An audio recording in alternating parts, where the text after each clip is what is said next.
During this episode, we spent time with Marty Gauvin, CEO of Fertilus, a fast-growing startup pioneering precision devices to modernize IVF treatments. As a serial entrepreneur, Marty is driven to eliminate the heartbreak of infertility impacting millions. While together, Marty shares how Fertilus provides unprecedented environmental control and standardization to improve outcomes. Additionally, Marty unpacks the future of microfertility innovations, addressing systemic issues limiting accessibility and success rates, as well as global population health impacts, driving increased prioritization and access.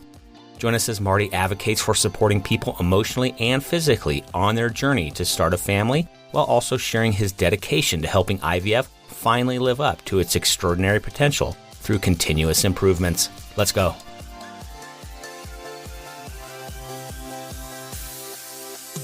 Welcome to Passionate Pioneers with Mike Biselli, where we highlight and speak with the innovators, the game changers, and the pioneers who are deeply passionate and relentless in solving the problems our world is facing today.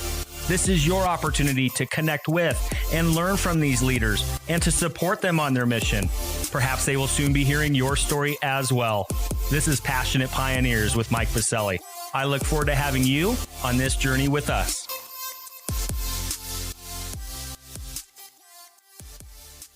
Hi, Marty. A big welcome to our podcast today.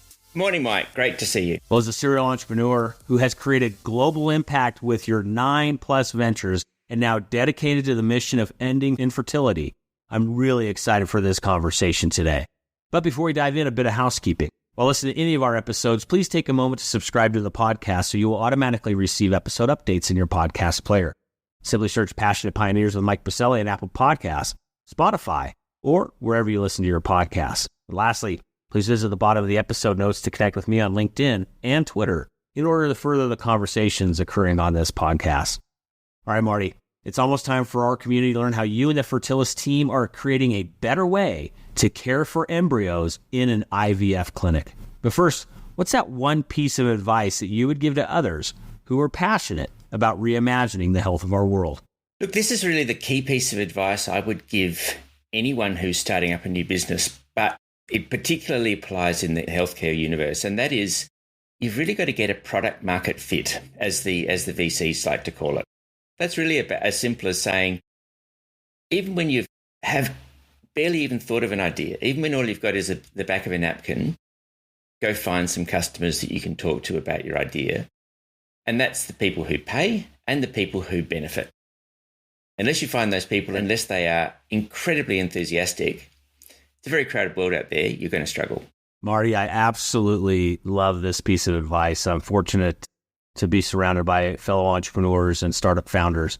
And this is the piece of advice that I share the most as well, Marty, because, we can sometimes get into our own little heads and think this new technology, this new product is the best thing ever invented. It's from my mind. I believe in it so much.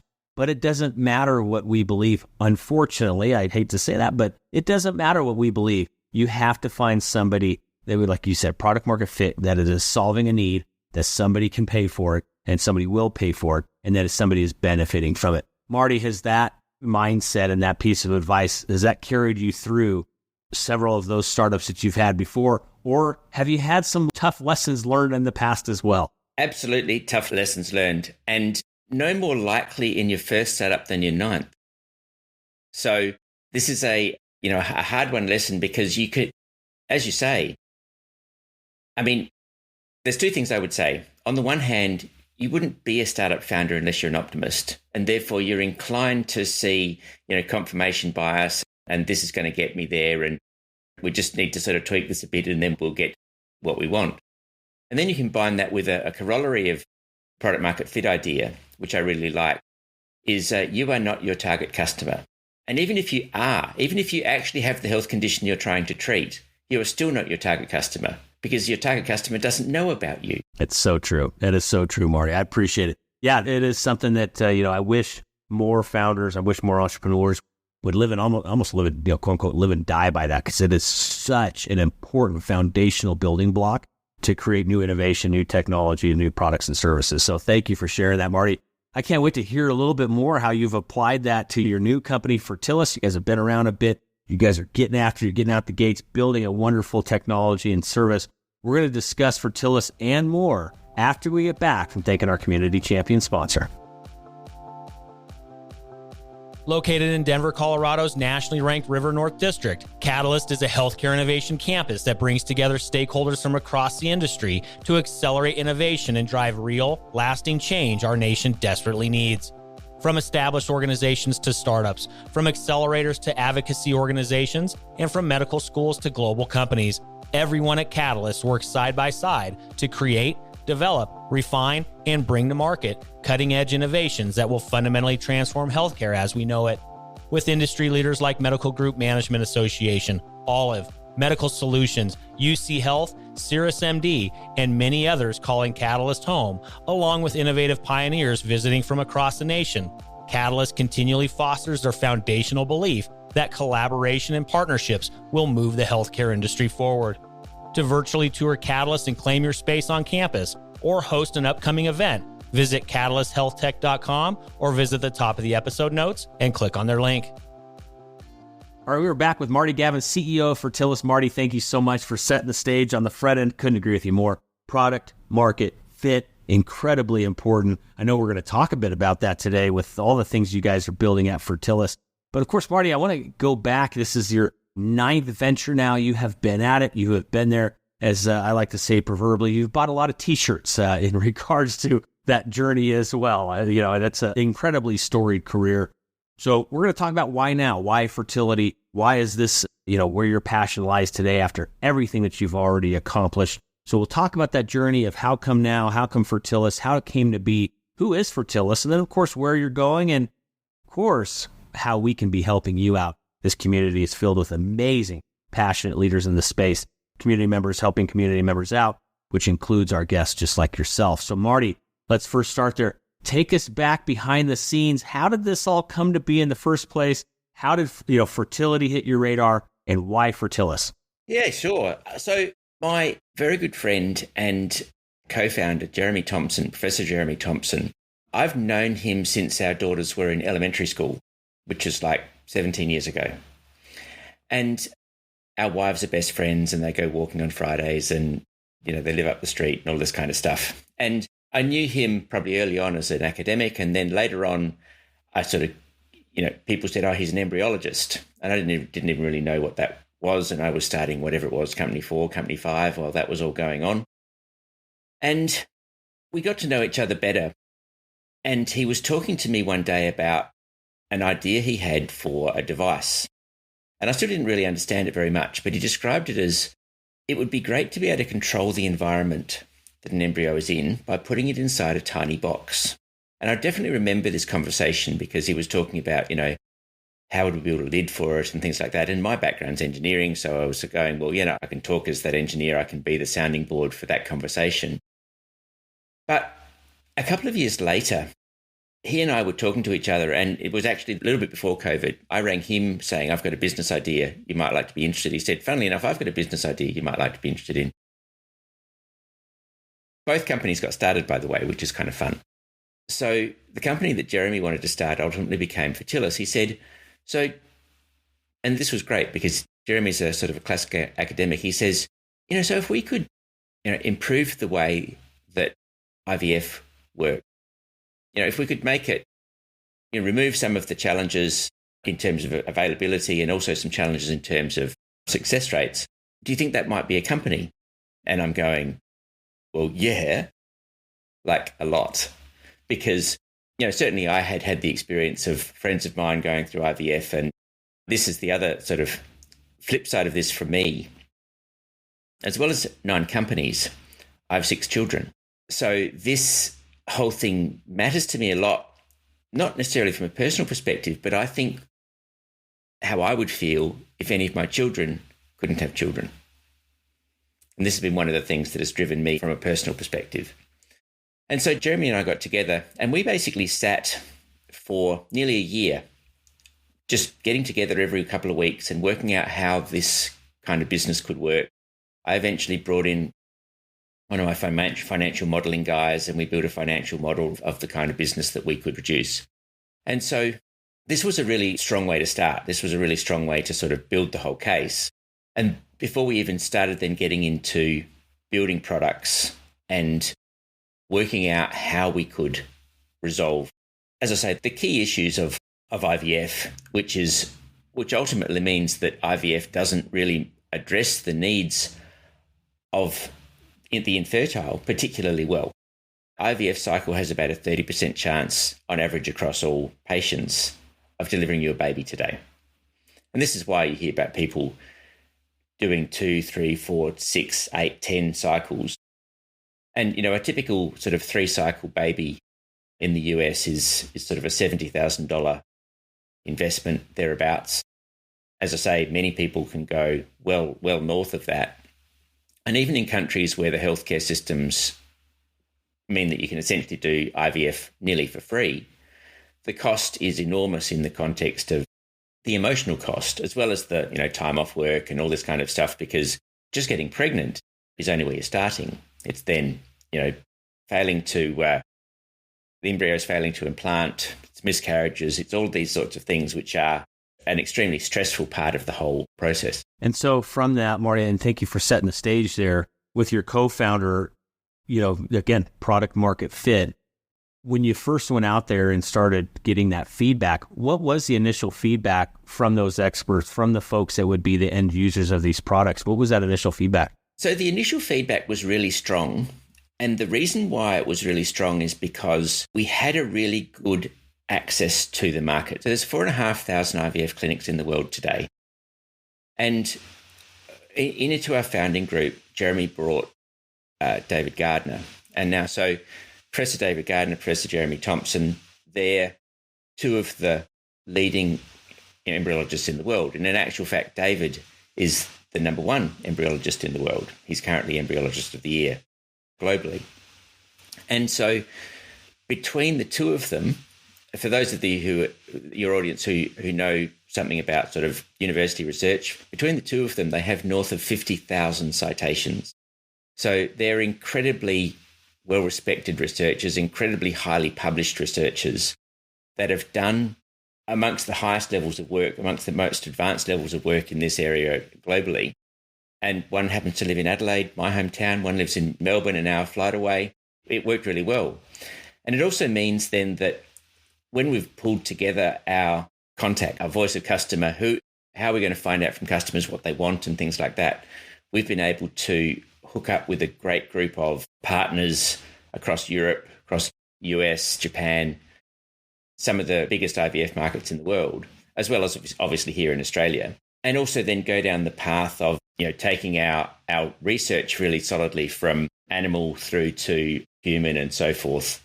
So what that means is that what we're talking to our partners about now is we're saying, well, we're seeing a much higher blastocyst rate. So we're seeing a much higher development rate in the animal than any other way of doing it. And so this is a great pointer to our future success. Now, we've done our human research. We've kicked off our human research in the last few weeks. And, we're looking forward to sharing the results of that in the coming months. Perfect. So, you set the stage for me perfectly, Marty. Obviously, you're getting out there, voice of the customer, product market fit, getting that receptivity that this is something that is definitely needed in the marketplace. So let's talk about that something. Who is Fertilus? Fertilus is a company that is, as I say, has recognized that IVF, to be blunt about it, is failing the infertile. This is a fantastic technology that was developed around 1980. It's an extraordinary technology that in many ways shouldn't work at all. There really is no other medical technique which takes something out of the human body, treats it, deals with it in a petri dish, and then reimplants it. No one's done that in cancer or in lots of other sort of major conditions. It's cellular medicine, it's personalized medicine, it's the future, but we've been doing it for 45 years. So the simple thing about it is that in the last 45 years, it hasn't really changed that much. There's been a couple of techniques that have been added to it, but particularly the word that we would say is that the whole process lacks precision and lacks any kind of a feedback loop. And so when you're going to do IVF, it's an incredibly precise thing. You're using micromanipulators. You are shifting tiny things that are 1/10 of a millimeter across around from place to place. But you're still opening the incubator every day. You're still picking up an embryo from one drop and dropping it down into another drop, all of which creates stress. Stress is the enemy of embryos. And when we talk about stress and the impact on that, you would typically find, a typical collection cycle for a patient who was in their 20s or 30s, you might get a dozen eggs. And you go, well, dozen eggs, you've got to have a fair chance of having a baby. But from that cycle, you'll only have a 1 in 3 chance of having a baby. So in most cases, all dozen eggs have something go wrong. And so this whole business about, well, okay, so what makes it go wrong? And how do we deal with that? How do we make that repeatable, more precise? It comes down to, let's take that process and understand it very, very well. Let's make it very explicitly repeatable. And when I'm talking about repeatable, you're dealing with things that are very small here. So our technology lets us think about flow rates, for example, of nanoliters per hour. That's very, very slow. We have possibly the slowest pump that's ever been invented, because that's the kind of rate that we need to be able to manage the stress on the embryo. That's the kind of rate which means that we can match these sorts of aspects of the human body in terms of that sort of physical force and so forth that's on the embryo. And so with that, Marty, where are things currently with the company, as you know as well as I do, when you're talking about medical devices, when you're talking about therapeutics? Those things just don't happen overnight and don't hit the market overnight. Where are things currently and how are things going currently? So we are looking to our first product as being one that will treat ICSI. So that's the only fully geek acronym for this session. ICSI stands for intracytoplasmic sperm injection. Some of your viewers might have seen the videos where you'll see an egg being injected with a single sperm. That's ICSI. This is a technique that has become very common. About 70% of all IVF fertilizations happen in this way, and it's particularly strong in treating male infertility because you don't need motile sperm and so forth. And so because it's so precise, because it is so taxing on the embryology staff, we decided that this would be a good thing to do. So we've published work that shows that we can halve the time it takes to do ICSI, and that has an immediate effect on access as well as on the stress of the embryologist and so forth. So we see that as a benefit in itself.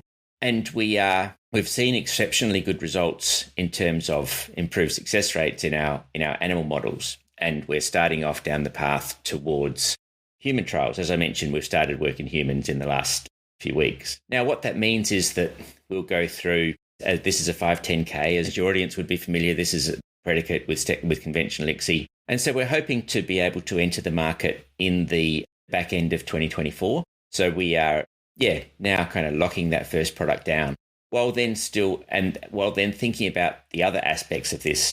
There's probably 4 main treatments that make up the whole IVF suite. Vitrification, which is egg and embryo freezing, IVF itself, which is conventional fertilization, and then embryo culture, which is essentially where you keep the embryos for 5 days outside the body, grow them to a stage called the blastocyst before reimplanting them. And even something as simple as that, even something as simple as a 5-day cell culture, you'll still typically lose half of the embryos during that phase. So we see that there's some great opportunities to use this idea of making the treatment more precise and more repeatable while still providing what Jeremy calls adoptive comfort, while still making it consistent with the way that embryologists work. We see there's some great scope to be able to build devices that can improve on those outcomes. So, Marty, if you had to take it out a bit and look a little future state, not only for your company, but just kind of the market in mass, right? Things of technology, innovation, the rapidity of how things are moving now in healthcare have been, accelerated, is even further accelerated with COVID. Lots of things have changed over the past number of years and are continuing to change more and more rapidly. So with that, Marty, where do you see things heading over the next 2 to 3 to 5 years? Obviously, you just mentioned a significant, robust pipeline for Fertilus, but where are things going to go on the macro for these end users, as well as where is Fertilus going to be in that next kind of 2 to 3 to 5 years? Yeah, absolutely. So right now, there's about 3 million cycles done each year in the world. And so that's leading to heading for 1 million births a year. But it still means that on average, only about 2% of births in the world are through IVF. We know that 1 in 6 couples suffer from fertility issues. And so one of the ways of looking at this is that, of the people who are infertile in America today, 1% of those will have a baby in the next year. And so this really brings it home that the access to this treatment is extremely poor. Now, we see that by providing devices that work better and provide a higher success rate is part of the problem. The next part of it is, let's also provide devices that mean the treatments can be conducted more efficiently.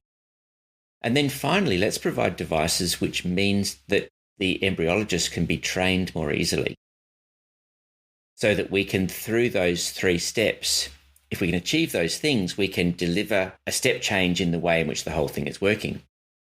Now, the great thing from our perspective is the market itself is growing in a pretty handy way because infertility is growing.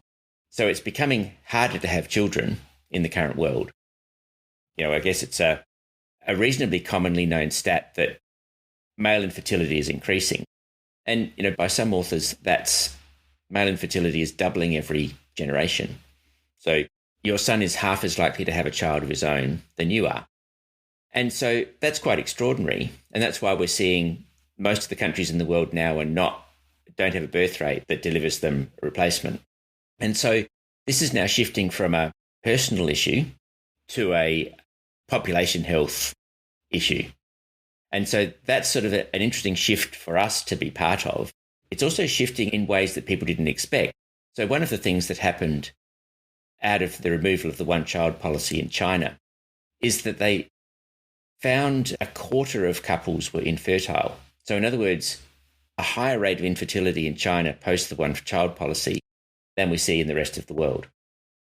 And so there's a whole bunch of sort of macro issues here, which means that fertility needs to be treated as a priority, and typically is being, by countries that are seeing these problems. You're seeing many more countries start to adopt this as a public health benefit that they're delivering to their population. I mean, Israel is in the lead. They basically say, we'll keep treating you for fertility until you have 2 children for free.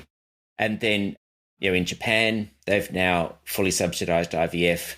Japan's got, well-documented population challenges. Their population's in strong decline. And that has enormous negative impacts on your culture, your economy, so many things. Yeah, it really is. It's a fascinating time when you start thinking about it on the macro global scale. It is an interesting time to really be thinking about these technologies and what it might be and what it might mean for, like you said, population health or otherwise. Very, very interesting topic. Let's take it back to current state, Marty. We'll put the crystal ball back on the proverbial shelf, if you will. Let's get back to current state and let's engage with our community in regards to how they can be helping you. What's that one problem, need, or question that you have that this community can be helping you with?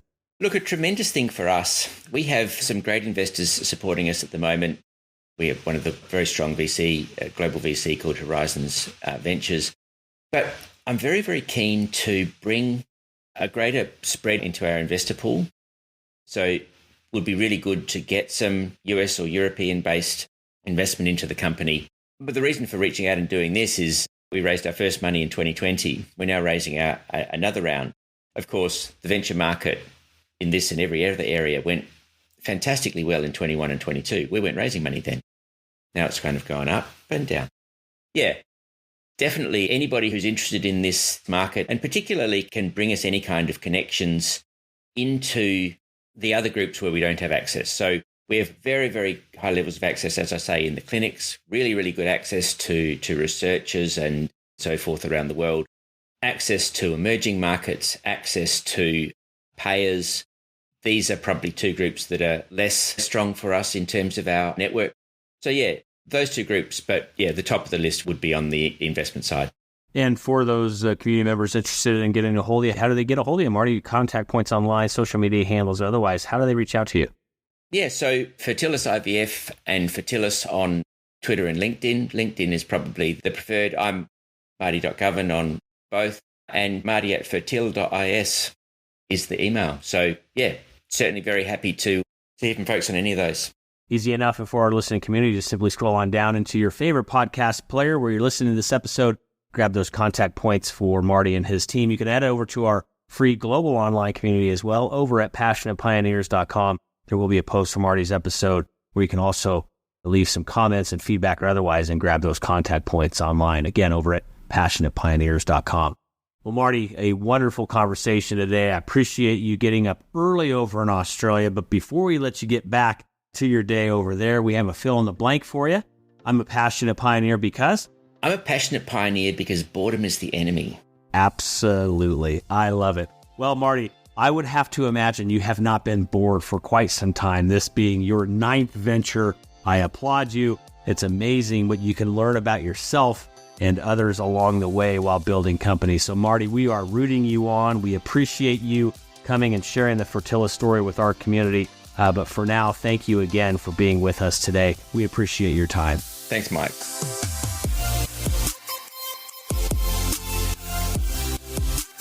Thank you for joining us today on Passionate Pioneers with Mike Biselli.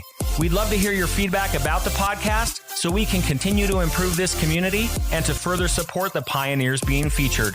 Lastly, please take a moment to subscribe to the podcast and invite your friends and colleagues to join us. This is Passionate Pioneers with Mike Biselli. I look forward to having you back with us during our next episode.